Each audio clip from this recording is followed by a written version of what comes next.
Life doesn't come with a manual, it comes with a mother. Whatever you do, think of the consequences. Day केअरमध्ये ठेवणं वयाच्या 5.5 महिन्याची असताना आणि that to कोणी आजी आजोबा नसताना एक इंग्लिश वातावरणात ते ठेवणं सकाळी 6 ते संध्याकाळी 6 पर्यंत हे अतिशय त्रासदायक होतं. सारा, अशी कुठली एखादी आईची गोष्ट आहे की जी तुला खूप इरिटेट करते? मी आता युनिमध्ये राहते तरी तेच बोलत बसते. एकमेकींकडून काय शिकायला मिळालं की नात्याची सुरुवात नव्याने करायला आवडेल का? हे रोल स्विच करायचे आहेत का दोघींना? आज मदर्स डे आहे तर एक छान प्रेमाचा एक फोन तुमच्या आईला करून द्या, एक छान मेसेज आईला करून द्या जेणेकरून तिला छान वाटेल. आणि आईसोबतच असाल तर आईला एक घट्ट मिठी मारा आणि आजचा दिवस चांगल्या पद्धतीने साजरा करा. नमस्कार मंडळी, मी पुष्कर, तुमचं सगळ्यांचा धक्कामार पुष्कर स्वागत करतो आपल्या यूट्यूब चॅनलमध्ये ज्याचं नाव आहे मराठी माणूस इन UK आणि आपल्या हक्काच्या मराठी पॉडकास्ट शोमध्ये ज्याचं नाव आहे तुमच्या आमच्या मनातलं, जिथे आम्ही सांगतो 7 समुद्रापार असलेल्या आपल्या माणसांच्या गोष्टी. मंडळी, आज मदर्स डे म्हणजे मातृदिन. आई ही अशी व्यक्ती आपल्या आयुष्यातली की जिची जागा देवाने जरी ठरवली तरी आईची जागा तो कधीच घेऊ शकणार नाही. याच निमित्ताने आज आपल्यासोबत एक आई आणि एक मुलगी आहे. आई कविता कुलकर्णी आणि मुलगी सारा कुलकर्णी. कविता जिचा जन्म भारतातच झाला आहे आणि आता ती UKमध्ये स्थायिक झालेली आहे. सारा जिचा जन्म UKमधलाच आहे, जिचं शिक्षण UKमध्ये सुरू आहे आणि ती UKमध्येच मोठी होते. आजच्या भागात, आजच्या पॉडकास्टमध्ये आपण जाणून घेणार आहोत की भारतामध्ये वाढलेली आई म्हणजे कविता, तिने कल्चरल डिफरन्स, लँग्वेज डिफरन्स, इथलं फ्रीडम याच्याशी कसं कोपअप केलं आणि त्याच्यात तिने साराला कसं घडवलं. तसं तर मी कविता आणि साराला गेली 4 वर्ष खूप जवळून बघत आलो आहे. त्या दोघींचं नातं मी बघत आलेलो आहे, त्यांचं बॉन्डिंग मला माहिती आहे. म्हणून आजच्या पॉडकास्टमध्ये खास मी त्यांना बोलवलं आहे. तर आपण भरपूर गप्पा मारूया त्यांच्याशी आणि सुरू करूया आजचा पॉडकास्ट.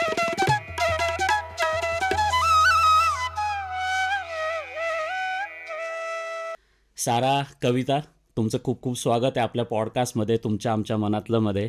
थँक्यू पुष्कर, आम्हाला इथे इन्व्हाइट केल्याबद्दल. मला आणि साराला we are really delighted to be here.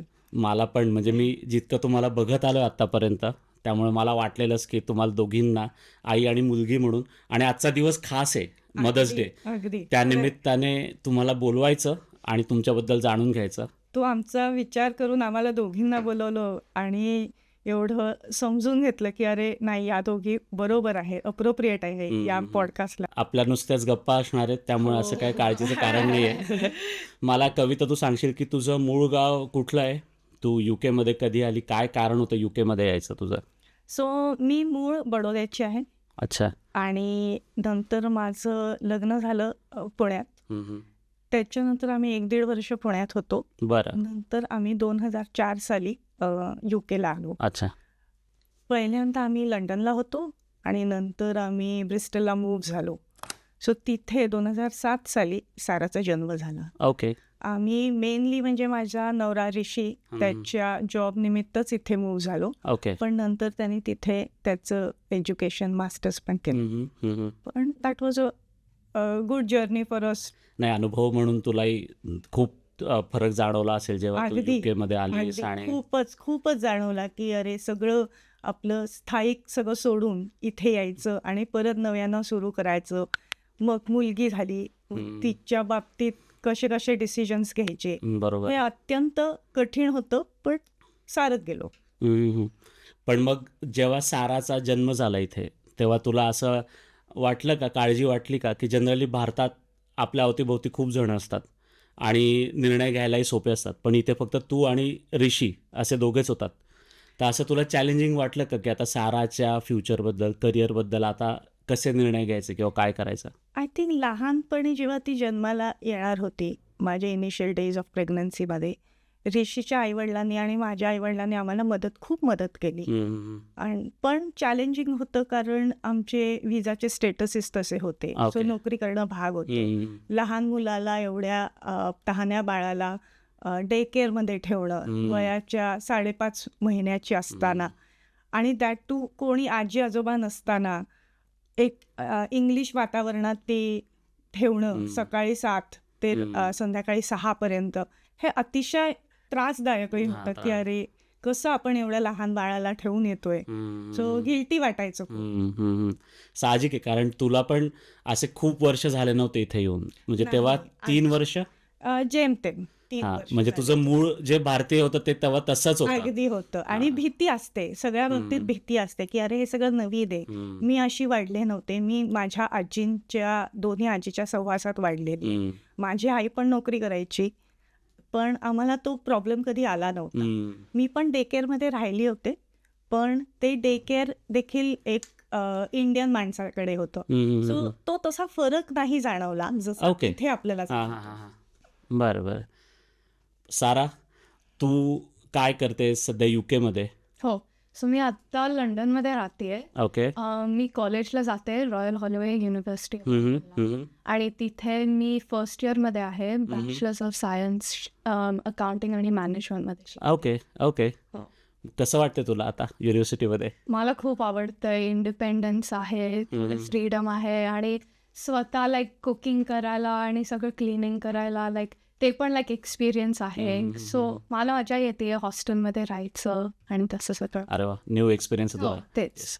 सारा, मी तुला गेली 4 वर्ष बघत आलो आहे की तू छान मराठी बोलतेस वगैरे. मला आजचं तुझं मराठी ऐकून अजून धक्के बसत आहेत, कारण मी इतकं मराठी ऐकलं नव्हतं. तर मराठीबद्दल बोलताना असं विचारायचं आहे मला की तुला काही कंपल्शन केलं होतं का आईबाबांनी तुझ्या, की तू आपोआपच शिकली आहे? नाही, काय कंपल्शन असं नव्हतं. म्हणजे मी स्कूलला जाताना इंग्लिशमध्येच बोलायची, हां. पण घरी येताना मम्मा, मी इंग्लिशमध्ये तिच्याबरोबर बोलायची, पण ती माझ्याबरोबर मराठी. मराठीतच. सो ऑलमोस्ट लाईक ऑटोमॅटिकली इन्स्टिल्ड झालं माझ्यात की मराठी बोलायचं, आणि तेव्हापासून मी घरी मराठीच बोलते. सो कधी कधी लाईक इंग्लिशमध्ये बोलते, लाईक टॉपिक डिपेंड, हां हां हां. पण लाईक मेनली मराठीमध्येच बोलते. सो हो. गुड. तू काय कंपल्शन केलं होतंस का सुरुवातीला साराला? खरं सांगू तर आम्ही असं ऍक्टिव्हली कधीच तिला असं सांगितलं नाही की नाही मराठीतच बोल, असं आम्ही कधीच तिला सांगितलं नाही. पण आम्ही घरात कॉन्स्टंट मराठी बोलत राहायचो. सो ते तिच्या कानावर पडत राहायचं. आणि त्यानंतर ती, जसं तिने सांगितलं की ती इंग्लिशमध्ये बोलायची, आम्ही मराठीत.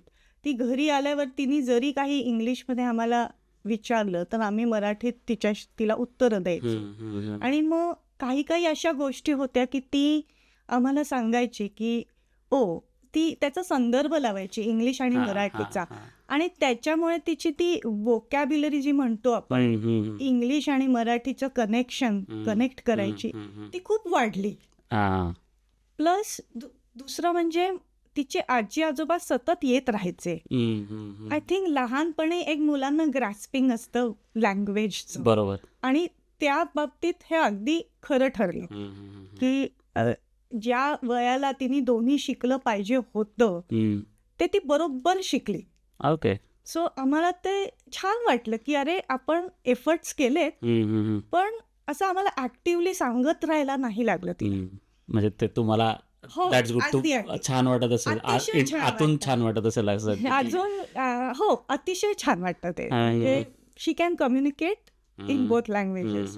आणि असं आपण म्हणतो की तुम्हाला जेवढ्या भाषा येतात तेवढं तुमचं बोलण्याचं प्रभुत्व वाढतं ऑब्व्हियसली. आणि तिच्या बाबतीत मे बी हे खरं ठरलंय.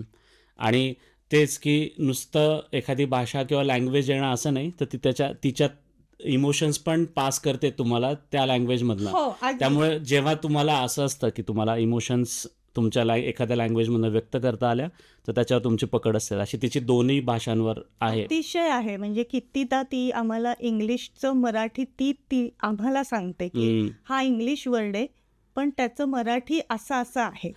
So that is very incredible. छान वाटतं. ओके. येस नक्की. मला पण असं हिचं बोलणं ऐकून कायम चांगलं वाटत राहिलं. पण आता त्याच मुद्द्यावर मी पुढचा प्रश्न विचारतो तुला की मराठी इंग्लिश आपण ही चर्चा केली, पण जेव्हा आईबाबांना कन्व्हिन्स करण्याची वेळ येते खूप, तेव्हा किंवा भांडावं लागतं खूप, तेव्हा इंग्लिशमध्ये भांडतेस का मराठीतच भांडते? दोन्ही, नक्कीच दोन्ही. टॉपिक डिपेंडंट असतं की लाईक काय टॉपिक आहे आणि त्याच्यावरून इथं लाईक इंग्लिशमध्ये लाईक बाहेर जायचं असतं किंवा काहीतरी फ्रेंड्स बरोबर, युजली इंग्लिशमध्ये भांडते. पण नाहीतर मेनली मराठीमध्येच असतं. अगदी मराठीत. पण जर तू मला हाच प्रश्न विचारला तर माझा ओरडण्याचा तोरा मराठीत जास्त चांगला येतो इंग्लिशपेक्षा. पण म्हणतो ना आपण जोर जो लागतो तो बरोबर लागतो. नाही, अगदी अगदी. फायनली कुठल्याही भाषेत असे ना कन्व्हिन्स होतात. हो हा, दॅट्स गुड. ते इम्पॉर्टंट आहे आपल्यासाठी एकदम. म्हणजे कविता, तू अशी मित्रांमध्ये जातेस, जसं मी हिचं मराठी बोलणं ऐकून भारावून गेलो होतो, आणि असं मित्रांमध्ये गेल्यावर, नातेवाईकांमध्ये गेल्यावर जेव्हा सगळे कौतुक करतात की अरे वा, सारा किती छान मराठी बोलते, त्यांना असं आपुलकीचं वाटत असेल तिचं बोलणं, तेव्हा तुम्हाला आईवडिलांना किंवा आई म्हणून असं तुला काय रोल, आपण मातृभाषा म्हणतो ना बोलताना, त्यामुळे तुला काय वाटतं? खरं सांगा, इट्स अ नाईस फिलिंग. सगळे म्हणजे आमच्यासाठी ते खूप कॅज्युअल आहे, नॅचरल आहे की ती मराठी बोलते. पण जेव्हा मित्रपरिवार, इंडियात गेल्यावर नातेवाईक, ते जेव्हा आम्हाला सांगतात की अरे ही खूप छान मराठी बोलते, तेव्हा मला असं वाटतं की अरे वा, आपण एवढं ऑब्झर्व करत नाही, कारण आपल्यासाठी ही नॅचरल गोष्ट आहे. पण मातृभाषेत बोलणं हे अतिशय आम्हाला ते असं जवळीक वाटायला लागतं. आणि पर्टिक्युलरली मी सांगायचं इथे एक एक्झाम्पल म्हणजे माझी आजी होती, म्हणजे तिची पणजी होती. सो आम्ही जेव्हा इंडियात जायचो तेव्हा ती तिच्या बरोबर मराठीत बोलू शकत होती, कारण माझ्या आजीला तिला आणि ते आपल्या पणतीबरोबर बोलण्याचं खूप हौस होती.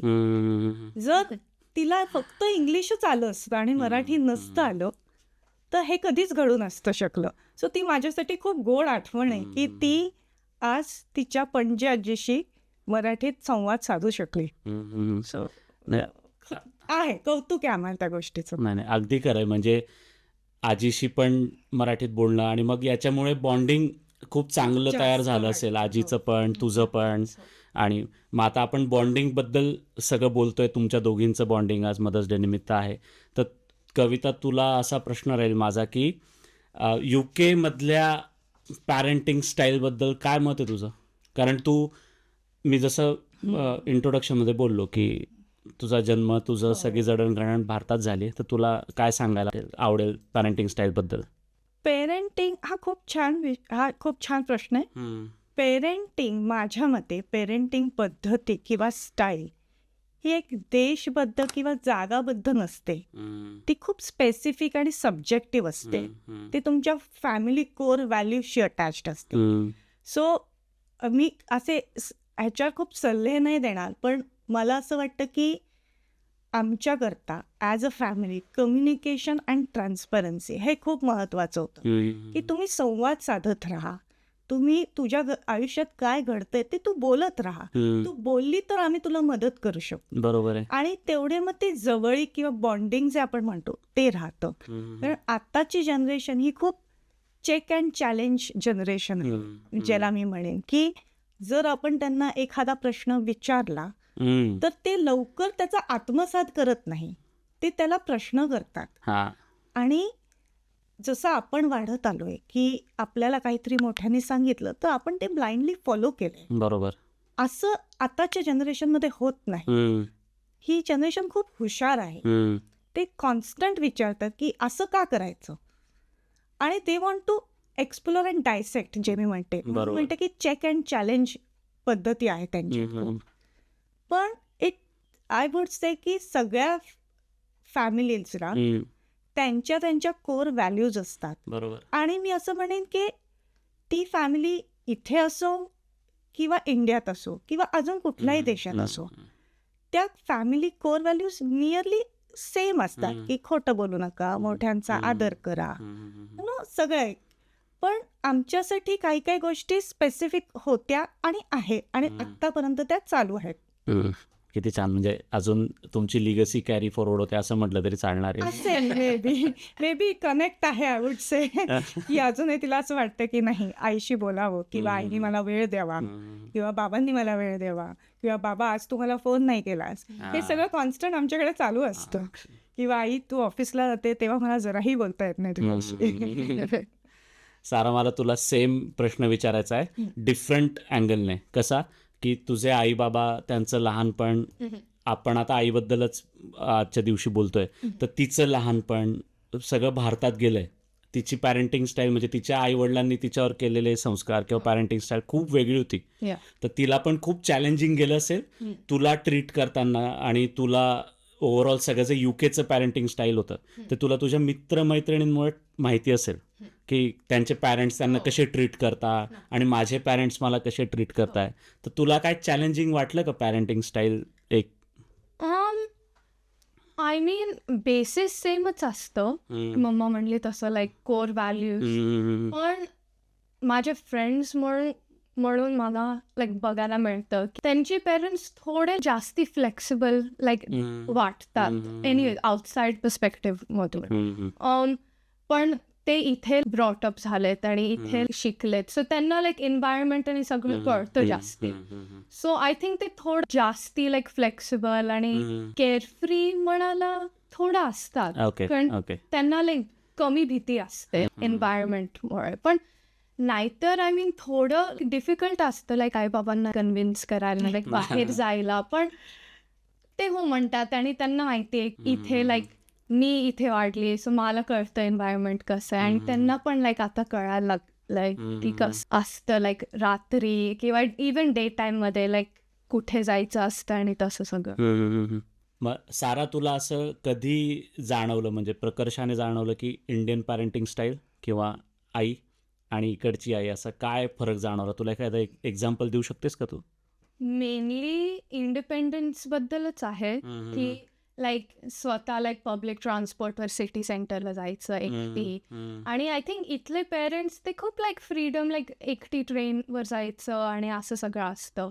पण मला आय थिंक पहिल्यांदा 10वीत जायचं होतं एकटी लाईक सिटी सेंटरमध्ये ट्रॅमवर. आणि आय थिंक मम्माला खूप भीती वाटत होती की लाईक कसं लाईक पाठवायचं, लाईक ऑलमोस्ट लाईक 20 मिनिट्स एकटी आणि मग एकटी तिथे हिंडायचं.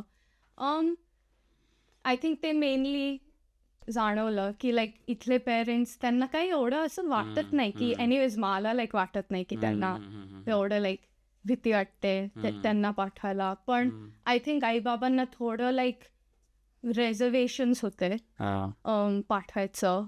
पण आता मी एकटी जाते आणि त्यांना काय वाटत नाही. सो आय थिंक जस्ट पहिलं लाईक अलाव करायचं ते पहिल्या फेजमध्ये. आणि आताचे ते पण बदलले तुझ्यासाठी असंही म्हणता येईल आपल्याला, आई आणि बाबा तुझे. कविता, तुला साराला इथे मोठं करणं आणि जर आपण भारताशी कम्पेअर केलं तर तुला काय चॅलेंजिंग वाटलं? खूप गोष्टी चॅलेंजिंग होत्या. Main safety and security. कारण आपण इंडियात वाढलोय आहोत, म्हणजे मी, ऋषी, आपण सगळेच. हा एक्झॅक्टली. सो तेव्हा तिथे कसं सगळं मोकळं असतं. तुम्ही कुठेही जाऊन खेळता, कुठेही कोणाहीकडे जाता, कधी कोणाही नातेवाईकांकडे चालत जाता किंवा शाळेत चालत जाता, मुलांची बाहेर खेळतात, एकटे शाळेतून येता. पण इथे जेव्हा आम्ही आलो आणि जेव्हा तिने आम्हाला 5वी 6वीत असताना सांगितलं की आता मला घरी चालत यायचंय एकटीला, तेव्हा मला थोडी भीती वाटली. कारण आपल्याला माहितीच आहे इथे अंधार लवकर पडतो 3-4 वाजता. तिच्याकडे काही नाही, ती तेव्हा खूप लहान दिसायची वयापेक्षा. सो आम्हाला ती काळजी होती की अरे ही मुलगी येईल ना बरोबर असं. नंतर हळूहळू आम्ही तिला हो म्हटलं की हो नाही तू येऊ शकते. पण आम्ही तिला मग फोन दिला, फोन घे बाबा. पण एवढी लहान मुलगी फोन घेऊन चालत बोलता बोलता येते. सो आम्ही तिला ते मॉनिटर करायचो की ती बरोबर येते ना बाबा असं. ते एक चॅलेंजिंग होतं. नंतर आत्ताच्या काळात आपण म्हणू शकतो सोशल मीडिया ॲक्सेस देणं. सेकंडरीत ती शाळेतून घरी आली आणि तिने सांगितलं की माझ्या 4-5 मैत्रिणींकडे इंस्टाग्राम आणि काय स्नॅपचॅट आणि सगळ्याचे ॲक्सेस आहे, माझ्याकडे नाही आहे. आणि मग मला पण हवाय. सो तो एक आम्हाला चॅलेंज होता की कसं आपण हो म्हणायचं पण कसं नाही पण म्हणता येत नव्हतं. सो पण आम्ही ठाम होतो त्या बाबतीत की एखादी गोष्ट त्या वयाला अप्रोप्रिएटच असली पाहिजे. आणि आय थिंक तिलाही जाणवेल की आम्ही नाही तिला तेव्हा तो ॲक्सेस दिला. आणि नंतर थोड्या वर्षांनी म्हणजे तिला खूप राग आला असेल आमचा, आणि आलाही होता. ती चिडली होती, रडली होती. पण आय थिंक त्या वेळेला ते डिसिजन्स आमचे खरे होते. खूप चॅलेंजिंग होतं. किंवा आता जसं आम्ही म्हणतो की आता तिला परवानगी हवी असते, इंटरनॅशनल ट्रिप्सला जायची. सो असं एवढं इझी नसतं एकदम पटकन हो म्हणणं. कारण असं आपण म्हणतो ना, सेफ्टी अँड सिक्युरिटी हे महत्वाचं आहे. मग ती मुलगी असू दे किंवा मुलगा असू दे. बरोबर.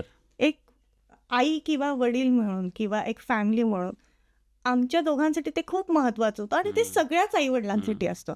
सो आमच्यासाठी या गोष्टी चॅलेंजिंग होत्या की एवढं सोपं नाही झालं. आम्ही ते आत्मसात केलं आणि हळूहळू शिकलो त्यातनं. तर मी समजू शकतो की कारण इथे कसं भारतात तू शाळेतनं निघाली कुठनं निघाली तरी अवतीभोवती भरपूर लोक असतात लोक आणि इथे आपण बघतो की इथे एकटं आपण कितीतरी किलोमीटर चालतो पण आजूबाजूला कोणी पास होत नाही. अक्षरशः त्यामुळे काळजी वाटणं साहजिक आहे. साहजिक येस, ते म्हणजे पटकन रिलेट झालं आणि की काय का काळजी वाटत असावी ते. आणि जसं मी म्हटलं ती खूप लहान दिसायची वयापेक्षा. कॉन्फिडन्स तिच्यात इमेन्स होता त्या वयाला पण जेव्हा तुम्ही फिजिकली माणसाला बघता तेव्हा ती एक छोटी व्यक्ती दिसते. सो ते आम्हाला असं वाटायचं की she might be more prone to vulnerability असं आम्हाला वाटायचं. नाही, आपल्याकडे कसं लहान मुलगा शाळेतनं आला किंवा कुठनं आला की हात धरून पण लहानपणी आपल्याला घरी सोडून यायचे खरी गोष्ट की हा एकटा गायला घरी सोडून दे त्याचा. आता सेफ्टीसाठी खूप बघतात. पण तू जसं बोललीस तसं जशी मी वाढले आणि जसं आम्हाला इथे आम्हाला चॅलेंजेस एक्सेप्ट करायला लागले. हा 2-4 मुद्दे होते.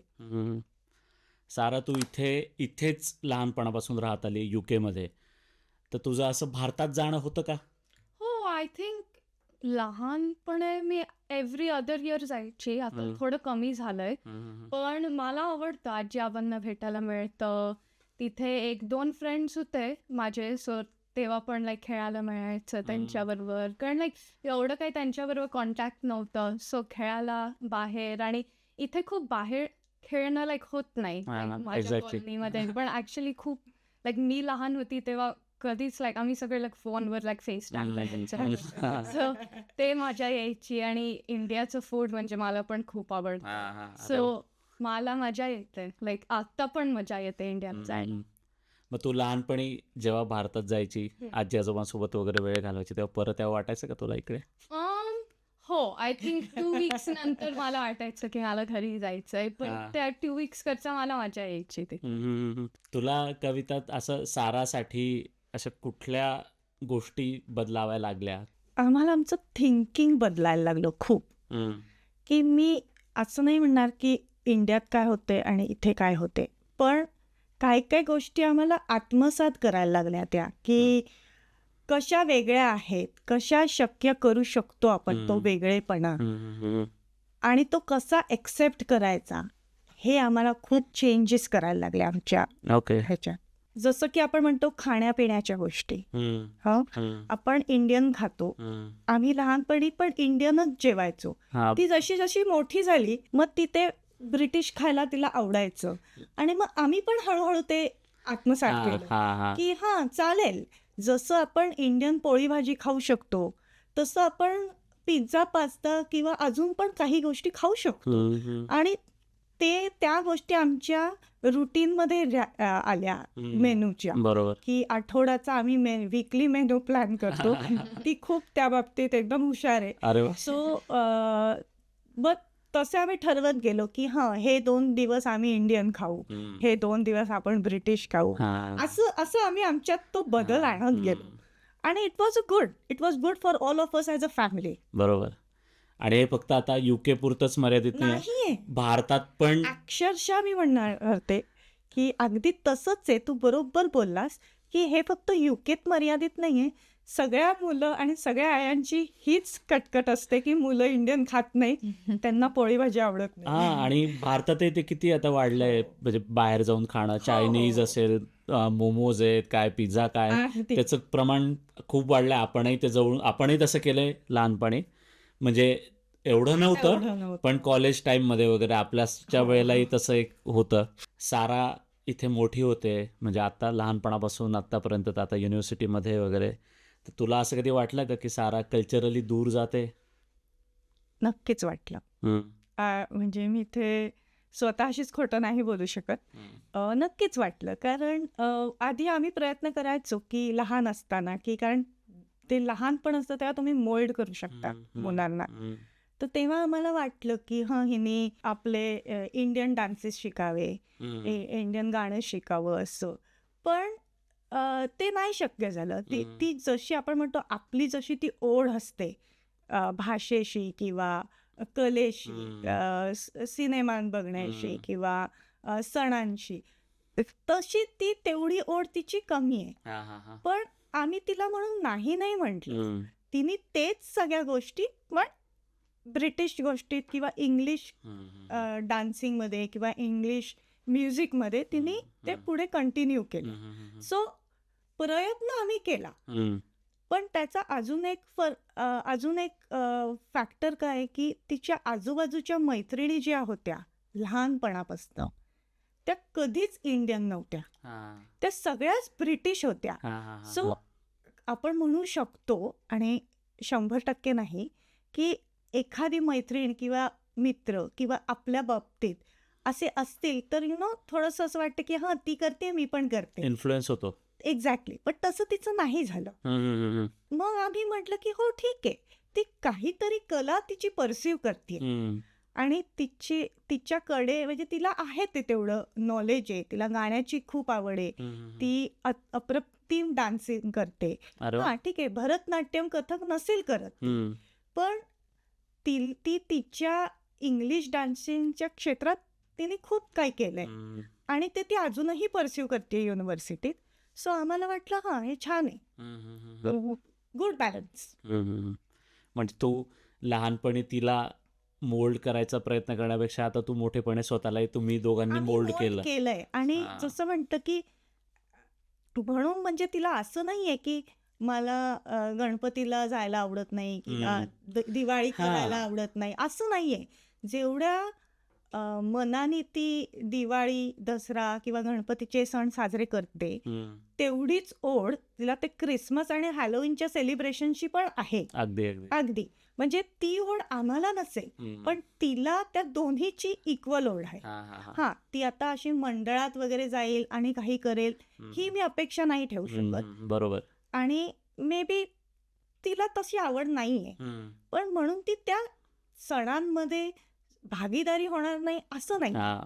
म्हणजे ती इकडचं फॉलो करत असताना याला कमी पण लेखत नाही, अजिबातच नाही. कारण ती ते आमच्या घरात बघत आली आहे. गणपती करते, आमच्या घरी नवरात्र असतं, आमच्या घरी गणपती असतात, दिवाळी तू आलेलाच आहेस आमच्याकडे, सो तुला माहिती आपण किती छान साजरी करतो दिवाळी. सो हे सगळं तिने बघत आले. मी तिला इनफॅक्ट दांडियालाही 1 वर्षी घेऊन गेले होते लहान असताना, 1-2 वर्षी. तेव्हाही तिने ते खूप एन्जॉय केलं. So it's a balance between both cultures.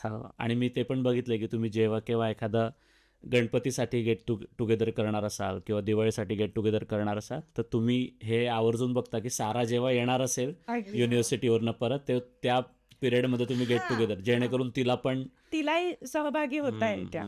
बरोबर. तुला इथल्या एज्युकेशन सिस्टीममध्ये काय फरक जाणवला? एक्सपिरियन्स कसा होता? म्हणजे जनरेशन गॅप सोडून दे, पण काय तुला फरक जाणवला एज्युकेशन सिस्टीममध्ये भारत आणि UK? ओके, सो जेव्हा मी शिकले तेव्हा खूप पुस्तकीय ज्ञान म्हणतो आपण, तसं तो प्रकार होता इंडियात. सो मी जेव्हा या कंट्रीत आले, या देशात आले, UK मला आले, तेव्हा मी माझ्या ह्याच्या एक्सपिरियन्सच्या बाबतीत एक 3-4 वर्ष तरी मागे होते. तसं म्हटलं तर UK मध्ये काय प्रॅक्टिकल एक्सपोजर खूप आहे, खूप प्रॅक्टिकल एक्सपोजर आहे. प्रायमरी शाळेत तुम्ही बघाल तर फन, लर्न विथ फन हा कॉन्सेप्ट असतो. म्हणून तुम्हाला मुलं कधी शाळेत जायला कंटाळत नाही इथे प्रायमरीत. त्यांना ते असा भार नाही वाटत शाळेचा. त्यांना खूप मनापासून खूप शाळेत जायला आवडतो. आणि मग तुम्हाला ते प्रॅक्टिकल एक्सपोजर खूप देतात की तुम्ही शाळेत आहात बाबा, तुम्ही खूप सगळ्या को करिक्युलर ॲक्टिव्हिटीज करा, तुम्ही युनायटेड नेशनची डिबेट्स असतात शाळेतून, त्यातनं पार्टिसिपेट करा, तुम्ही एक छोटं आंतरप्रिन्युअरशिप आणि स्वतःचा बिझनेस रन करा. या सगळ्या गोष्टी प्रॅक्टिकली तुम्हाला खूप वाव देतात. आणि मे बी आता हे सगळं इंडियात खूप घडतं, पण माझ्या वेळेस नव्हतं. बरोबर. सो हा मला फरक जाणवतो आणि it's very enriching to enrich the whole human बरोबर. इंडिव्हिज्युअल. बरोबर. आता पण म्हणजे एक्झॅक्टली मी पण लहानपणी जेव्हा शिकलो तेव्हा जास्तीत जास्त बुक्स पुस्तकांमधलंच तुम्ही पाठ करा, त्याच्यावरच एक्झाम्स असायचे, प्रॅक्टिकल खूप कमी असायचं. आता भारतात पण बदललंय, नाही असं नाही हो, की अगदी बदललंय. म्हणजे पुतणे माझे, मी हो, त्यांच्यात हो. बघतो की ते काय काय आता प्रॅक्टिकल गोष्टी आणि खूप वेगवेगळ्या गोष्टी करतात ज्या आपण अतिशय. इमॅजिन पण केल्या नव्हत्या कधी.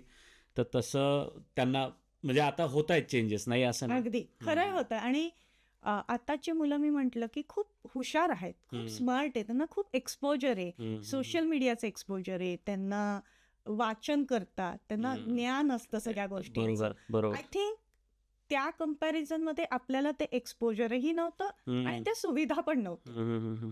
So they are really blessed, correct. Any generation in any country.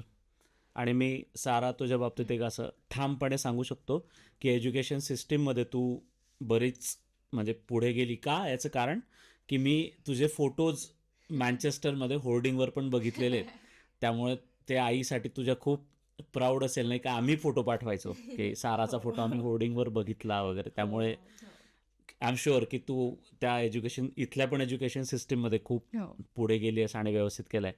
पण तुला स्कूल फ्रेंड्स, कॉलेज फ्रेंड्स असे तुझं आता बरंच नेटवर्क असेल इथे तुझं स्वतःचं तयार झालेलं, तर तिथे कल्चरल डिफरन्स कसा मॅनेज करतेस तू? आय थिंक एवढा काही कल्चरल डिफरन्स नव्हताच कधी, कारण लाईक प्रायमरी स्कूल पासून सगळे माझे ब्रिटिशच फ्रेंड्स होते. लाईक असंच झालं की लाईक कोणी एवढे इंडियन्स नव्हते प्रायमरीमध्ये, आणि मग सेकंडरीमध्ये पण like may be max like 2 होते. हां. सो लाईक 90% माझे सराउंडिंग्स ब्रिटिशच होते. ओके. सो काय लाईक, आणि घरी इंडियन सगळं लाईक कल्चर होतंच, पण ते कधी लाईक मिक्स झालं नाही, आणि कधी लाईक सो ते कधी बॅलन्स करायला लागलं नाही माझं. आय मीन एकदा लाईक दिवाळी आणि हॅलोवीन लाईक सेम डेचं होतं, आणि ते थोडं लाईक अवघड झालं, कारण पहिल्यांदाच लाईक मी बाहेर चालली आहे हॅलोवीन आहे.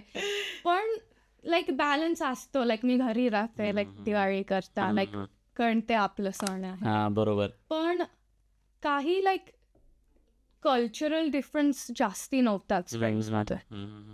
त्यांनी तुला कसं इन्व्हॉल्व्ह करून घेतलं, की त्यांनी असं कधी जाणव दिलं का की तू इंडियन आहे, आम्ही ब्रिटिश आहे असं? नाही, असं कधीच नाही, कारण मी इथेच लाईक बॉर्न झाली, इथेच वाढली आहे. सो ते थोडं माझ्यात लाईक ब्रिटिश आहेच, आणि ऍक्च्युली त्यांना खूप आवडतं लाईक इंडियन कल्चर. आपण सगळं लाईक दिवाळी करता, सगळ्यांना माहिती आहे. मी स्कूलमध्ये लाईक लहानपणीपासून लाईक केक्स आणि सगळं न्यायची लाईक दिवाळी करता. सो त्यांना ऍक्च्युली खूप आवडतं असं सगळं.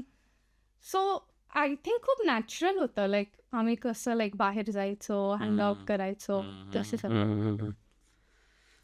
तू कविता म्हणजे तुझ्यातली आई म्हणून काळजी आणि इथलं फ्रीडम हे कसं बॅलन्स करतेस? अजूनही करते. मी जसं सांगितलं, कल्चरल चेंजेसमुळे किंवा फ्रीडम देणं आणि सगळ्याला हो म्हणणं हे खूप अवघड आहे. It's not easy as a parent. आणि हा फक्त माझा एक्सपिरियन्स मी सांगते की सगळ्याला हो म्हणणं किंवा सगळ्याला नाही म्हणणं, आय वुड से, ते जास्त चॅलेंजिंग होतं. कारण जेव्हा तुम्ही खूप नाही म्हणता एका गोष्टीला, तर आपलं मूल त्या सर्कलमधनं बाहेर जातं, इन्क्लुझिव्ह नाही राहत, आणि त्याला ते एक फिलिंग येत राहतं की अरे आपण काही विचारलं तर सगळं नाहीच आहे, पण ते एक्सेप्टेबिलिटी कुठेच नाही आहे. सो खूप अवघड होतं. म्हणजे एक उदाहरण देते छान. ती अगदी 4वी-5वीतली होती, 8-9 वर्षाची होती जेमतेम.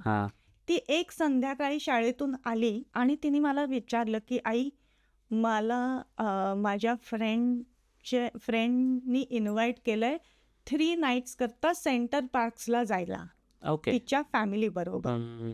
तर मला असं एकदम छान वाटलं की अरे वा, हिला इन्व्हाइट केलं. पण मनात असं वाटलं की हो म्हणू का नाही म्हणू, करू काय. मला तिची आई आणि ती मैत्रीण हे शाळेपुरती माहिती होतं, पण मला तिचं बॅकग्राऊंडमध्ये असं बॅकग्राऊंड चेक असं काही माहिती नव्हतं. सो मला ते हो म्हणणं खूप अवघड होतं. मग आम्ही दोघांनी चर्चा केली, मी आणि ऋषीने, की कसं आपण हे मॅनेज करायचं. मी तिच्या आईशी बोलले. ते अतिशय साधी लोक होती, पण तो जो पहिले नर्व्स असतात ना आपल्याला, ते आम्हाला तेव्हा होते. किंवा आता ती म्हणते इंटरनॅशनल ट्रिप्ससाठी परवानगी मागणं, की A लेवल्स नंतर इथे एक ट्रेंड असतो की मुलं जातात. सो एका म्हणजे तिने आम्हाला सांगितलं की A लेवल्स नंतर मी स्पेनला जाणार आहे. ओके. हां, तर ते मला थोडंसं धक्कादायक होतं की अरे ओके, जाऊ शकता तुम्ही, पण एवढ्या लांब. म्हणजे पहिलं जे उदाहरण होतं ते फक्त UK मधलं होतं, पण वय लहान होतं. आता वय मोठं आहे, पण इंटरनॅशनल ट्रिप आहे. सो आणि असं मुलींनी जायचं सगळं ठीक असेल ना, असं म्हणजे आपली मुलगी एवढी मोठी झाली आता, असं आम्हाला ती फिलिंग यायला लागली. मग आम्ही तिला सगळे प्रोज अँड कॉन्स सांगितले, बाबा तू असं कुठलंही बुकिंग करू नकोस, दाखव. आणि आय थिंक मी म्हटलं जसं आमच्या व्हॅल्यूज येते कम्युनिकेशन आणि एंगेजिंग, की तू आम्हाला पण विचार. मग तिने विचारलं, बाबा मी हे करू का, आई हे ह्या मैत्रिणी आहेत. मग आम्ही ते नंबर, जसं आपण सगळे जसे नॉर्मली आई वडील करतात तेच आम्ही केलं. आम्ही काही वेगळं नाही केलं, पण ते फ्रीडम देणं, तुझं back to your question, freedom देणं असं इतकं सोपं नसतं, किंवा ते मापून मोजून देणं हे महत्वाचं होतं. मग तुला आता सारा युनिव्हर्सिटीमध्ये आणि तू इतक्या लहानपणापासून तिच्या आठवणी सोबत घेऊन चालते, तर तू लहानपणीची सारा जास्त मिस करते का मोठेपणीची सारा आवडायला लागली? लहानपणीची सारा मी नक्कीच मिस करते, कारण ती माझ्या मागे मागे करायची. आणि आता ती लांब आहे, तर आम्ही खूप मिस करतो. म्हणजे जेवणाच्या टेबलावरच्या गप्पा, किंवा तिला हॉटेलिंग करायला, रेस्टॉरंट्सला जायला, खायला खूप आवडतो. मग आम्ही कधी रेस्टॉरंटला गेलो की तिला आम्ही मिस करतो. सो या. तू आता म्हणलीस कविता की तिला फूड एक्सप्लोअर करायला आवडतं रेस्टॉरंट्समध्ये, तर ऋषी खूप फूडी आहे. हो. आणि तो खूप छान कुक पण आहे. तर सारा त्याचे ते वाले गुण आले आहेत का? म्हणजे मी म्हणायला गेलं तर आम्ही दोघेही छान कुक आहोत. पण ऋषी पण खूप नाही, एक्सपेरिमेंट करत असतो. ऋषीला एक्सपेरिमेंट्स करायला खूप आवडतात. तो अत्यंत छान कुक आहे. आणि आय थिंक ते तिला इनहेरिटन्स आहे परहॅप्स, दोघं आई आणि बाबाकडनं. आणि तिचे दोन्ही आज्या अतिशय उत्तम कुक्स आहेत. So maybe it's in our legacy की तिला ते कुकिंगची आवड आहे, नीटनेटकेपणाची आवड आहे. मग तू आता हॉस्टेलवर बनवून खाऊ घालतेस फ्रेंड्सना कधी कधी? हो, ऍक्च्युली मी आणि माझी दुसरी मैत्रीण आम्हीच ऍक्च्युली लाईक जमतो कुकिंग. सो आम्ही कधी कधी करतो, लाईक फुल ग्रुप करता, लाईक मेक्सिकन किंवा असं काहीतरी. पण ऍक्च्युली आय थिंक कुकिंग माझं फेवरेट पार्ट आहे युनीचं. काय बनवायचं, आणि मी कधी कधी लाईक मील प्रेप करते, वीक करता, पण ते नक्की माझा फेवरेट पार्ट आहे. करावीत म्हणजे जी आपली इंडियात 10वी असते तेव्हा तिने ते फूड अँड टेक्नॉलॉजी हा विषय घेतला होता, कारण तिला ते पहिल्यापासून कुकिंगची, असं प्लॅनिंगची अशी खूप आवड आहे लहानपणापासून. ती खूप लहान होती तेव्हा ती आणि मी केक्स बनवायचो. सो आमच्याकडे म्हणजे तिचा एक बर्थडे केक, आय थिंक मी खूप वर्ष तिचे बर्थडे केक्स हे मी स्वतः घरी बनवलेत. त्याची डिमांड असायची की मला बाहेरचा केक नको. सो मी घरी बनवायचे ते सगळे केक. आणि एक cake, one of the cakes I think आम्ही दोघींनी बरोबर बनवला होता. सो या, I think cooking is in her blood. अरे वा, छान, मस्त. तर आईने असं काही तुला सांगितलं होतं का की युनिव्हर्सिटीमध्ये जायच्या आधी, जे तुला आता खूप युजफुल आहे, खूप उपयोगी पडत आहे असं? आय थिंक नक्कीच ते कोर व्हॅल्यूज आहेत अजून, लाईक बेसिक्स, क्लेनलीनेस, कसं लाईक स्वतः रूम क्लीन करायची, बाथरूम क्लीन करायचं, किचनमध्ये कुकिंग, ते नक्कीच आहे सगळं. पण ऑल्सो लाईक आम्ही एव्हरीडे बोलतो फोनवर, लाईक कम्युनिकेशन पण अजून आहे. मी लाईक सांगते काय काय चाललंय आणि ती पण सांगते काय काय चाललंय घरी. सो ते नक्कीच मी विसरू शकत नाही, ते लाईक बेसिक्स त्याच्याबद्दल. आणि फ्रेंड्स बरोबर पण लाईक कसं लाईक नॅव्हिगेट करायचं, like always be honest, loyalty, ते पण आहे. सो बेसिक कोर व्हॅल्यूज तिने लाईक लहानपणापासून सांगितलं आणि ते हा. नक्कीच अजून आहे. आता तुला युनिव्हर्सिटीमध्ये पण त्याचं युजफुल आहेत त्या सगळ्या. हो नक्कीच. हा त्याच्यावर मला एक सांगा वाटेल की मी तिला आम्ही म्हणजे मी म्हणते आम्ही नेहमीच सांगितलं की what ever you do think of the consequences. की तू जे काय पाऊल उचलशील तो कर, पण तू विचार कर की ह्याच्याने काय फायदे आहे आणि काय तोटे आहेत. आणि जसं म्हटलं की सगळे आई वडील हेच सांगतात. मी काहीच नवीन नाही सांगितलंय, पण माझ्या एक्सपिरियन्सेसवरनं किंवा मला माझ्या आईबाबांनी जसं सांगितलंय, कारण मी हे रिलेट करू शकते, कारण मी स्वतः हॉस्टेलमध्ये राहिले इंजिनिअरिंग करता. सो जेव्हा मी इंजिनिअरिंगला होते तेव्हा आणि आता ही आहे त्यात खूप फरक आहे. कारण तेव्हा जेव्हा मी सोमवारी सकाळी जायचे ती मी शनिवारी रात्री यायचे. मध्ये आमच्यात काहीही कम्युनिकेशन नसायचं, कारण तेव्हा सोशल मीडिया नव्हता, फोन नव्हते. बरोबर. सो त्यांनी ते मला विश्वासाच्या एका आधारावर त्यांनी मला सोडलं होतं. करेक्ट. आणि आता जर ती आहे तर आम्ही विश्वास तर आहेच, पण कम्युनिकेशन मी जसं म्हटलं की आमच्यात ते आहे, अजून रोज करतो आम्ही फोन. मी जसं म्हणलं आधी पण तसं आहे, सुरू आहे आणि कंटिन्यू करू आम्ही. हां. सारा, मला तुला विचारायचं आहे की अशी कुठली एखादी आईची गोष्ट आहे की जी तुला खूप इरिटेट करते, म्हणजे अशी कॉन्स्टंट मागे लागल्यासारखं काय असं इरिटेट होतं तुला? मम्माचं असं खूप असतं ॲक्च्युली. लाईक एव्हरी डे मी आता युनिमध्ये राहते तरी तेच बोलत बसते.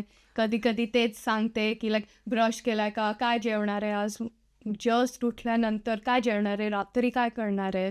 सो तसं लाईक थोडं इरिटेटिंग होतं की मी लिटरली जस्ट उठली आहे, मला अजून माहीत नाही. पण I mean me usually just सांगते की अजून माहीत नाही आहे मला, आणि होपफुली तिला कळतं की लाईक तिने थोडं लाईक एन्जॉय केलं आहे. एक्सप्रेशननी तिला कळतं की मला अजून आन्सर माहिती पण नाही आहे, मी अजून लाईक आरती झोपेत आहे. पण आय मेनली तेच लाईक सेम. थोडं मी छोटी होती तेव्हा ती विचारायची, अजून तरी विचारतीये, मी लाईक घरी नाही राहते, तसं असतं. हो, ते म्हणतात ना, आई ती आईच असते कायम. अगदी खरंच. मग ते तुला म्हणतात ना, जसं life doesn't come with a manual, it comes with a mother. हां, सो हे परफेक्ट आहे. मस्त खरंच भारी लाईन आहे एकदम. तुला आईने कसा एखादा टफेस्ट टाइममध्ये आईने कसा सपोर्ट केलाय तुला? आय थिंक युनिव्हर्सिटी कुठलं पिक करायचं ते थोडं अवघड गेलं एक्झाम्स नंतर. आणि कुठलं I think may be 3-4 options होते कुठलं घ्यायचं, आणि तिने लाईक सपोर्ट केलं कुठलं लाईक प्रोज अँड कॉन्स काय आहेत सगळे युनिटचे, आणि कुठलं पिक करायचं, कुठलं माझ्याकरता कोर्स करता, माझ्या पर्सनॅलिटी करता, लोकेशन सगळं काय बेस्ट असेल. आणि तिने केलं लाईक गायडन्स आणि ॲडवाईस दिला होता. ओके. अल्टिमेटली तिने सांगितलं होतं की माझा चॉईस आहे आणि मी काय पण चूज केलं की ती लाईक हॅपी असणार आहे, as long as I am happy. Okay. पण हो, तिने सांगितलं होतं की लाईक कुठलं मे बी माझ्याकरता बेस्ट असेल. ओके. तिचं म्हणजे अजूनही तेव्हा तिला अमेरिकेला जायची संधी होती, पण मी आई म्हणून मला थोडंसं होतं की एवढ्या लांब एकदम पाठवायचं असं, म्हणजे ती इथेच आहे आणि अजून पलीकडे कुठेतरी पाठवायचं, थोडी भीती होती. जसं मी तुला म्हणते, काळजी आणि भीती ही नेहमीच राहते आईवडिलांमध्ये. पण आम्ही तिला तेव्हा सपोर्ट केलं, मी आणि ऋषी दोघांनी. आणि आम्ही दोघांनी तिच्या त्या युनिव्हर्सिटीच्या सगळ्या प्रोसेसमध्ये खूप हेल्प केली की नाही, तुला आम्ही समजवतो की हे त्याचे प्रोज आहे, हे त्याचे कॉन्स आहेत.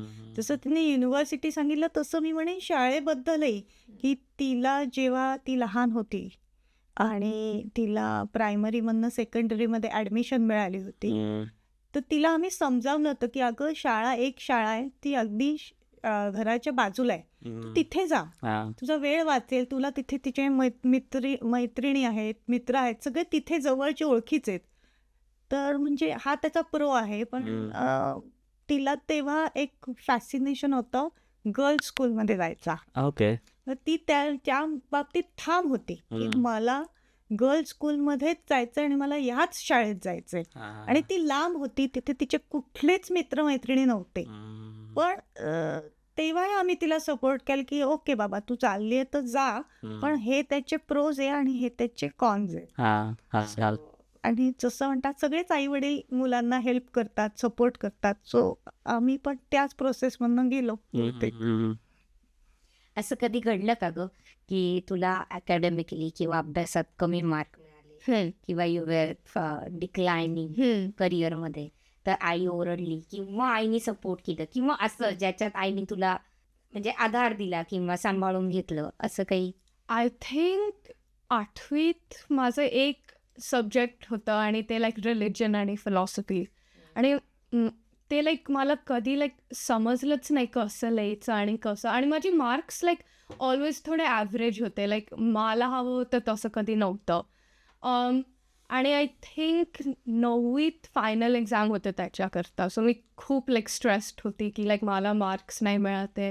आणि त्याच्यात लाईक इवन दो मम्माला करिक्युलम माहिती नव्हतं आणि काय शिकते, तिने त्याच्यात हेल्प केलं होतं की लाईक टेक्निक लिहायचं कसं आहे आणि तसं. आणि आय थिंक सगळं अकॅडमिकली मम्मा लाईक हेल्प केलं आहे तिने मला लहानपणीपासून. राईट फ्रॉम काय 11+ पासून. आणि मग लाईक इंटर्नल एक्झाम्स, सेकंडरीमध्ये एक्सटर्नल एक्झाम्स, आणि आता पण लाईक युनिव्हर्सिटीमध्ये ती माझे लाईक एसेस वाचते आणि लाईक इम्प्रूव्हमेंट्स देते. सो अभ्यासबद्दल लाईक सगळंच आहे मम्मा बरोबर. आय थिंक ते माझ्यात लेगसी आहे. कारण माझी आई, माझे आजोबा हे सगळे एज्युकेशन फील्डचे आहेत. So it's a legacy for me. आणि मी स्वतःही थोडं टीचिंग केलेलं आहे इंजिनिअरिंग प्रोफेशनल लाईफमध्ये. सो आय थिंक ते माझ्यामध्ये इन्स्टिल्ड आहे की मी कोणालाही अकॅडमिकली शिकवू शकते. आता तुमच्या दोघींसाठी प्रश्न आहे ओके. की लँग्वेज बद्दल कधी आर्ग्युमेंट झालंय का दोघींचं? आर्ग्युमेंट्स नाही झाल्या, करेक्शन जास्त होतात आय वुड से. कधी इंग्लिश लाईक मध्ये मम्मा काहीतरी लाईक चुकीचं बोलली किंवा काहीतरी मी करेक्ट करते आणि युजली तिचा रिस्पॉन्स असतो की आम्ही असंच बोलतो, पण यु नो ते. हां, म्हणजे माझं इंग्लिश आणि तिचं मराठी असे करेक्शन्स चालू असतात आणि आहेत. म्हणजे तुम्ही दोघी एकमेकींकडनं शिकताय. हो, असं म्हणायला हरकत नाही. तसं म्हटलं तर मी पण मराठीत शिकलेले नाही आहे. मी गुजरातमध्ये वाढलेली आहे. सो तिथे मराठी हा विषय नव्हता माझा. मी कधीच मराठी असं पुस्तकीय ज्ञान नाही आहे माझ्याकडे. पण मला वाचण्याची, नाटकं बघण्याची, गाण्याला जायची ह्याची खूप आवड आहे. सो आय थिंक माझ्यात मी म्हटलं ना, माझ्या आई ही एज्युकेशनमध्ये होती, तर तिला ते एक काय म्हणतात भाषेवर खूप प्रभुत्व होतं. सो मे बी ते माझ्यात आलं असावं. पण मी असं नाही म्हणणार की आम्ही मराठी शिकलोय. सो मे बी म्हणजे ऋषीला विचारलं तर माझं मराठी अजूनही गडूळच आहे. पण ते होतं की आईचं जेव्हा असं एखाद्या भाषेवर किंवा एखाद्याच्यावर प्रभुत्व होत असतं तर ते मुलांमध्ये बरोबर येतं. बरोबर आहे, मे बी तसं म्हणू शकतो. पण सारा म्हणते तसं everything happens skipping a generation. एक जनरेशन स्किप होऊन ते दुसऱ्या जनरेशनला येतं. मी माझ्या आईबद्दल सुदैवाने असं सांगू शकतो की तिच्यात जे होतं त्यातले 0.0001% माझ्यात आलंय.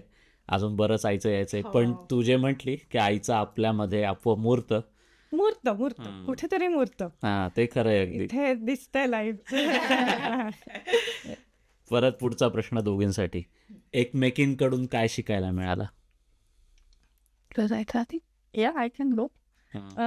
अडॅप्टेबिलिटी आणि एक्सेप्टेबिलिटी ऑफ कल्चर हे मी तिच्याकडनं शिकली आहे. की म्हणजे मराठीत म्हणायचं तर जुळवून घेण्याचं आणि स्वीकारणं दोन्ही कल्चर्स. कारण आपल्यासाठी कसं आहे, भाषा हा आपला कम्फर्ट झोन असतो. सो जर मराठी भाषेतला माणूस असेल तर आपण ऑटोमॅटिकली अट्रॅक्ट होतो. पण आपला कम्फर्ट झोन सोडून तुम्ही एका वेगळ्या लोकांशी इंटरॅक्ट करा, बोला, हे मला तिच्याकडनं नक्की शिकायला मिळालं. कारण आय थिंक ती तसं म्हटलं ना, ती लहानपणापासून इथेच जन्म झाला, इथेच वाढली आहे. सो तिला ते इझी होतं मे बी. पण आम्हाला त्याला थोडा वेळ लागला. हां, मग तुम्ही नोकऱ्या केल्या की तुम्ही तुमच्या प्रोफेशनल लाईफमध्ये इंटरॅक्ट करता आणि मग तो तुमचा कॉन्फिडन्स वाढतो. पण पहिले जेव्हा शाळेत जातात मुलं तेव्हा असं थोडंसं असं एक बॅरियर वाटायचं की पण ते आई वडील तेवढे छान होते. आणि आमचे असे आहेत तिचे काही मैत्रिणींचे आई वडील, त्यांचं आमच्याशी आमचं आणि त्यांचं खूप चांगलं असं बॉन्डिंग म्हणण्यापेक्षा गुड रिलेशन. तू काय सांगशील सारा?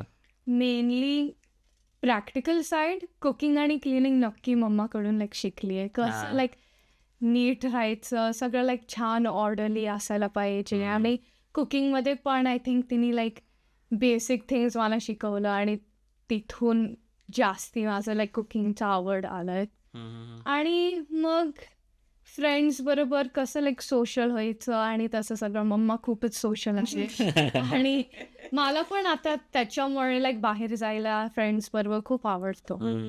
सो सोशलायझेशन स्किल्स नक्की मम्माकडे शिकली आहे. ते नक्की. बाकी तिचा बाबा म्हणतो तसं बाकी सगळं चांगलं तिच्याकडे तिच्या बाबाकडनं आलं. दोघींसाठी प्रश्न की नात्याची सुरुवात नव्याने करायला आवडेल का? मला असं नाही वाटत की आम्हाला कुठे नवीन सुरू करायची गरज आहे. I think we can just move on. कारण आमचं सगळं जे चाललंय आम्हाला असं वाटतं फ्युचरमध्ये हे असंच चालत राहावं. एक वाटतं मला कधी कधी की हां, जर मला अजून सपोर्ट सिस्टीम असते तर मी तिला थोडा वेळ जास्त देऊ शकले असते. कारण ती 5.5 महिन्याची असताना डे केअरमध्ये होती.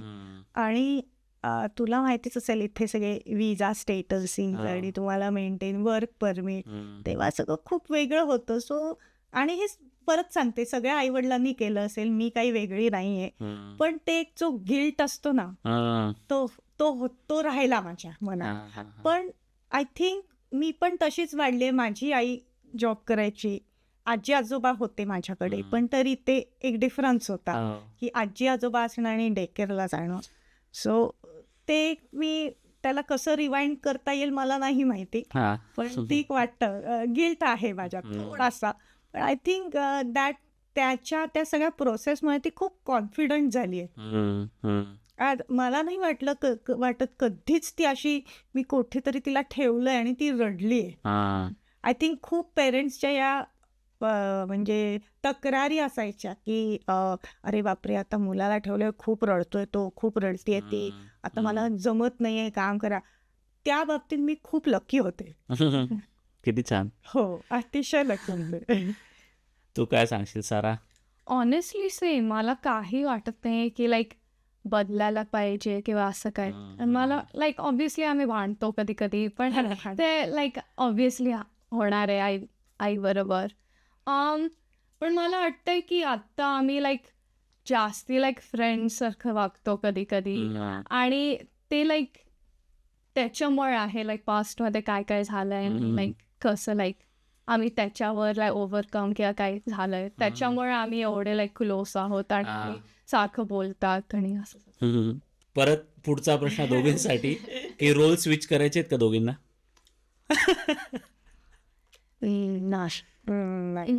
आय थिंक मला असं वाटतं कधीतरी साराने मी काय करते ते करावं आणि मग तिला ते मी जे इरिटेट करते ना तिला ते मला एक्सपिरियन्स करायचंय की ती जर माझ्या रोलमध्ये आली तर ती असंच वागेल का, हे मला बघायचंय की कशी मला काळजी वाटते. आणि मी तिला सांगते की सारा, तू आली ना वेळेत की मला मेसेज कर किंवा हां जेवलीस ना, म्हणजे मी कॉन्स्टंट तिला इरिटेट वाटतं ते मला एक्सपिरियन्स करायचं कसं होईल. तुला काय वाटेल? आय थिंक स्विच झालं तर मम्माला कळेल की माझं कसं लाईक युनिक एक्सपिरियन्स थोडं वेगळं आहे तिच्यापेक्षा. कारण इथे खूपच वेगळं आहे. फर्स्ट इयर लाईक असतात एक्झाम्स आणि कोर्सवर्क, पण खूप कमी असतं लाईक आय थिंक इंडियापेक्षा. इथे लाईक बेअरली लाईक काउंट होतं, फायनल ग्रेड करता. सो खूप मजा असते फर्स्ट इयरमध्ये. आणि आय थिंक मम्माला वाटतं की तू काम करते का नाही कधी कधी. सो आय थिंक तिला कळेल थोडं की स्विच झालं तर कसं असतं experience. So reversal of roles not a bad idea. तुम्ही दोघी तुमच्या नात्याला एका शब्दात डिस्क्राईब करायचं असेल तर कसं कराल? लव्हिंग. आम्ही भांडलो तरी लाईक ऑलवेज तिथं भांडलो म्हणून लाईक ते लव आहे. लाईक तुम्ही फक्त तुम्हाला एवढे लाईक आवडतात म्हणून भांडतो. आणि आय थिंक की भांडलो की जास्ती लाईक लव दाखवतो आम्ही. आम्ही खट्याळ नातं आहे आमचं. म्हणजे म्हणतो ना, तुझं माझं पटेना, तुझ्याशिवाय चालेल. तो असंच आहे, भांडतो. आणि आय थिंक ते म्हणतात ना, आई आणि मुलगी हे असं ऑपोजिट पोल्स असतात, पण रिपेलंट पोल्स असतात. सो आम्हाला तेवढंच कनेक्टही लागतो. पण ती जसं म्हणते की आपण त्याच माणसाशी जास्त भांडतो ज्याच्यावर आपण जास्त प्रेम करतो. आय थिंक आमच्या बाबतीत ते अगदी खरं. भांडतो आम्ही, बऱ्यापैकी भांडतो. अरे वा. म्हणजे आमचे आर्ग्युमेंट्स भरपूर होत असतात. सो आम्ही अगदी अगदी खूप असे अगदी गळ्यात गळ्या असे नाही आहोत. पण एकामेकांशिवाय नाही चालत. नाही. किती छान. आई आणि मुलीमध्ये साधारण हो. असंच नातं असतं. म्हणजे बाबा तिला नक्कीच जवळचा आहे असं मी तिला नेहमी चिडवते, पण तिला आई तेवढीच लागते. स्नेहल, तू पण रिलेट करू शकशील ना याला, की आईशी भरपूर भांडायचं आणि हो. आईपेक्षा जास्त बाबाशी. हो, पण बाबा तिला असं म्हटलं ना, जसा जवळचा आहे. बाबा सगळ्याला हो म्हणतो. आईला हो, बरोबर आणि आहे. आणि आमच्याकडे आई ही विलन आहे. बाबा हा एकदम प्रेमाचा आहे. प्रत्येक नात्यात, मुलीच्या असं नात्यात असतं. असं असतंच. आता तुमच्या दोघींसाठी रॅपिड फायर एक राऊंड घेणार आहे आपण. अरे, ओके. तर पहिला रॅपिड फायरचा प्रश्न असा आहे की ब्रिटिश ब्रेकफास्ट की poha? British breakfast. British breakfast. Okay. Situational आहे. Okay. Hollywood versus Bollywood? Hollywood की Bollywood? Hollywood. Okay. Taylor Swift की आशा भोसले? आशा भोसले. मला एवढ्या आशा भोसलेची माहित नाही आहे. So Taylor's. Okay. Having said that, तू गेली हो, आशा भोसले कॉन्सर्टला गेली आहे ऍक्च्युली. लहान होती तेव्हा लंडनमध्ये. अरे वा. पण खूप काय हां. येस. तू जेव्हा आजारी पडते सारा, तेव्हा आईचा असा जालिम उपाय कुठला असतो, रेमेडी एखादी, की हळदीचं दूध पी, विक्स लाव, काय? गरम पाणी आणि लिंबू. साराचा आवडीचा मिडनाईट स्नॅक कुठला आहे? चिप्स. ओके. असं कुठलं गाणं आहे की जे कधी पण लागल्यावर आई नाचते? कुठलं पण गाणं. कुठलं पण मग मला नाचायला आवडतं. तुम्हाला दोघींना जर चान्स मिळाला की एखाद्या रियालिटी शोमध्ये जायचंय, तर तो रियालिटी शो कुठला असेल? The wheel. हो, असं लाईक काहीतरी गेम शो किंवा काहीतरी लाईक जनरल नॉलेज क्विज किंवा व्हील आम्हाला हो. आवडेल जायला. ओके. तुम्हाला दोघींना जर 10 कोटी 10 crores लॉटरी लागली तर कुठे फिरायला जायला आवडेल? आम्ही जगभर हिंडू दोघी. हो. खूप हॉटेलिंग करू, खूप छान राहू, खूप शॉपिंग करू. मालदीव्स. या मालदीव्स. मला मालदीव्सला जायचं. वाव. 10 कोटी खूप जास्त आहेत मला. पण हिंडू आम्ही भरपूर, दोघींना आवडेल. अरे वा. आईचा एखादा फेवरेट हिरो माहितीये तुला? हो. Sachin Tendulkar. Cricket. Cricket players. हो. आणि साराचा साराचं favourite person? I think Virat Kohli, I could say. अरे वा. अजून आमच्याकडे हा वादाचा विषय असतो. बहुतेक तो खूप घरांमध्ये आहे. कारण आपलं जनरेशन सचिन तेंडुलकर फॅन आणि आत्ताचं जनरेशन फुल विराट कोहली फॅन. हा, म्हणजे ते कारण मी दोघांना बघितलं आणि तिने एकालाही नाही बघितलं. नाही, हॅव्हिंग सेड दॅट तिने ती लहान होती, मी सचिनला आम्ही बघायला गेलो होतो. म्हणजे ते प्रत्येक जनरेशन पासून सुरू आहे. हो. आई वडिलांना गावस्कर, मुलांना सचिन तेंडुलकर, त्यांच्या मुलांना विराट कोहली. बरोबर. तेव्हा ते जनरेशन वाईज. जर तू एखादा ग्लास तोडला घरात तर आई काय म्हणते? माझं काम वाढवलंय तू.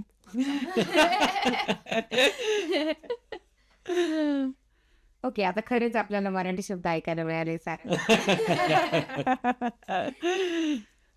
खरं तर आजचा पॉडकास्ट असं छान तुमच्या दोघींचं बॉन्डिंग बघून खूप मस्त वाटतं आजच्या पॉडकास्टमध्ये मला. सारा, तुला मला विचारायचं आहे की आज मदर्स डे, तर आजच्या दिवशी आईला काय सांगायला आवडेल तुला? की मी तुझ्याकडून खूप शिकली आहे. तुझ्या थँक्यू.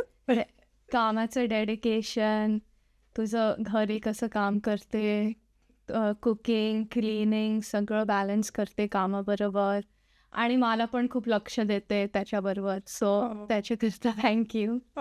थँक्यू. तुला काय सांगायला आवडेल कविता? आय थिंक तिचं डिसिजन मेकिंग, तिचा नीटनेटकेपणा जो माझ्याकडनं चालला आहे बहुतेक, कुकिंग स्किल्स, तिचं इंडिपेंडंट वागणं, तिच्यात ना खूप क्लॅरिटी आहे. ती क्लॅरिटी आणणं हे सगळं कौतुकास्पद आहे त्या त्या वयाला. आणि I feel nice about it. I would say we feel nice about it. छान वाटतं मला ते की अरे वा, आपली मुलगी ह्या वयाला हे सगळं करू शकते. असे मला असं वाटतं कधी कधी अशा पॉडकास्टमुळे आणि या सगळ्यांमुळे ना आपण असे जवळ येतो जास्त. कधी कधी आपण जे बोलू शकत नसतो घरातल्यांसमोर, ते आपण अशा याच्यात चांगलं बोलू शकतो. नक्कीच, कारण आम्ही दोघी अशा खूप इमोशनली एक्सप्रेसिव्ह नाही आहोत. म्हणजे आम्हाला वाटतं की हे आमचं नातं असं ट्रान्झॅक्शनल नाही आहे. आम्ही असं कॅज्युअल आहोत त्या बाबतीत की काहीतरी आम्ही एकमेकींना बोलतो पण परत येतो असं. म्हणून म्हटलं खटाळ नातं आहे आमचं. पण I think we like it. इथून पुढे फ्युचरमध्ये तुम्ही तुमचा बॉन्ड कसा बघता दोघींचा? होपफुली सेम असंच जाईल, असंच राहील, कंटिन्यू होईल. आणि आम्ही आहोतच तिच्यासाठी. कधीच नेहमीच असतात, सगळे आई वडील असतात तसे आम्ही पण आहोत. फॉर ॲटलिस्ट म्हणजे चांगलं वाईट सांगायला, जसे आपल्याला अजूनही आई वडील सांगतात आणि आपणही ऐकतो त्यांचं, पण तसेच आम्ही पण आहोत आणि कंटिन्यू राहील. आता तुला इतका मोठा अनुभव आहे कविता, आई असण्याचा आणि UK मधले आई असण्याचा. तर आता ज्या नवीन आया UK मध्ये येत आहेत, ज्यांना मुलांबद्दल निर्णय घ्यावे लागत आहेत, तर नवीन आयांना तू काय सांगशील? माझा UKचा एक्सपिरियन्स आहे माझ्या, आणि रिझनेबल आहे. मी असं नाही म्हणणार खूप आहे, साराबरोबर रिझनेबल आहे. आणि पण मी असं सांगेन की मी काही खूप अशी मोठी व्यक्ती नाही काही सांगायला, पण मला असं वाटतं की तुमच्या मुलांना वेळ देणं किंवा again coming to the core values आणि कम्युनिकेशन किंवा स्वतःचं, मी जसं म्हणते वी टाईम, तुमचा तिघांचा चौघांचा असा तो जो वी टाईम आहे, त्याला तुम्ही प्राधान्य दिलं तर छान वाटेल मुलांना, इन्क्लुसिव्ह वाटतं त्यांना. कारण इथे असं आपलं एक्सटेंडेड काही फॅमिली नसते, मित्र परिवार हाच आपला परिवार असतो. बरोबर. सो तुमचं ते बॉन्डिंग जास्त घट्ट होत राहतं. आणि नक्कीच तुझे पॉडकास्ट मी बघितलेत, खूप माझ्यापेक्षा एक्सपिरियन्स्ड लोक इथे येऊन बोलून गेली आहेत. सो त्यांचे पण काही काही असतील एक्सपिरियन्स. बरोबर. सो नक्कीच सगळ्यांनी ते आत्मसात करावे आणि you should have good time with your kids. अरे वा, खरं सांगायचं तर आपल्या गप्पा इतक्या छान रंगत गेल्या. अगदी. आणि मी जसं आता मी समजा या खुर्चीत जरी असलो पॉडकास्टच्या आणि मी असं मुलाखत घेण्यासारखं जरी, पण मी तुम्हाला 4 वर्ष झाली ओळखतोय आणि आज मला खूप जवळून बघता आलं तुम्हाला दोघींना की तुमचं रिलेशन कसं आहे, तुमचं बॉन्डिंग किती छान आहे आई आणि मुलीचं. आणि एक्सप्रेस होण्यासाठी दोघींना मदर्स डे पेक्षा चांगला दिवस कुठला असू शकतो ना. अगदी बरोबर. येस. तर थँक्यू सो मच सारा, कविता, तुम्ही माझ्या पॉडकास्टमध्ये आलात आणि तुम्ही चांगलं व्यक्त होण्याचा प्रयत्न केला. एकमेकींचं नातं, एकमेकींचं बॉन्डिंग तुम्ही आज चांगल्या पद्धतीने सांगितलं, त्याबद्दल तुमचे खूप खूप आभार. तुमचे पण थँक्यू सो मच. आम्ही आय थिंक पॉडकास्ट म्हणजे एक थोडं आम्हाला दोघींनाही असं वाटत असं की आपण काय बोलणार आहोत तिथे, पण हे खूप कॅज्युअल आपलं इंटरॅक्शन झालेलं आहे. सो मला इथे एकच सांगायचं की हे सगळे जे काही मी पॉडकास्टमध्ये बोलली हे माझे एक्सपिरियन्सेस आहेत. सो सगळ्या आईवडिलांचे किंवा कुठल्याही आईचे एक्सपिरियन्सेस वेगवेगळे असतात बरोबर. आणि सगळ्याला माझा अटमोस्ट रिस्पेक्ट आहे. थँक्यू. थँक्यू. थँक्यू. तर मंडळी, असा होता आपला आजचा पॉडकास्ट. मातृदिनानिमित्त आज सारा आणि कविता छान व्यक्त झाल्या आपल्यासमोर. त्यांचं बॉन्डिंग आपल्याला जवळून बघता आलं. भारतातली आई आणि युकेतली मुलगी हे नातं मलाही समजून घ्यायचं होतं. माझ्यासारखं तुम्हालाही समजून घ्यायला आवडलं असेल नक्कीच. हा पॉडकास्ट कसा वाटला ते मला कमेंटमध्ये नक्की सांगा. व्हिडिओला जास्तीत जास्त लोकांपर्यंत शेअर करा. चॅनलला सबस्क्राईब केलं नसेल तर नक्की सबस्क्राईब करा. या आपल्या तुमच्या आमच्या मनातलं या पॉडकास्ट या उपक्रमामध्ये तुम्हाला जर अजून नवीन नवीन विषय बघायचे असतील तर ते आम्हाला तुम्ही कमेंटमध्ये सांगू शकता. त्याचा आम्ही नक्की प्रयत्न करू. तसे पाहुणे बोलवण्याचा नक्की आम्ही प्रयत्न करू. युकेबद्दल जास्तीत जास्त माहिती आणि आपल्या मराठी माणसांचं कर्तृत्व तुमच्यासमोर आम्ही नक्कीच घेऊन येऊ चांगल्या पद्धतीने. आणि परत एकदा सांगेल, आज मदर्स डे आहे, तर एक छान प्रेमाचा एक फोन तुमच्या आईला करून द्या. एक छान मेसेज आईला करून द्या, जेणेकरून तिला छान वाटेल. आणि आईसोबतच असाल तर आईला एक घट्ट मिठी मारा आणि आजचा दिवस चांगल्या पद्धतीने साजरा करा. भेटूया पुढच्या पॉडकास्टमध्ये. तोवर चॅनलला सबस्क्राईब करा आणि प्रेम असंच राहू द्या. भेटूया तुमच्या आमच्या मनातल्यामध्ये पुढच्या पॉडकास्टमध्ये. धन्यवाद.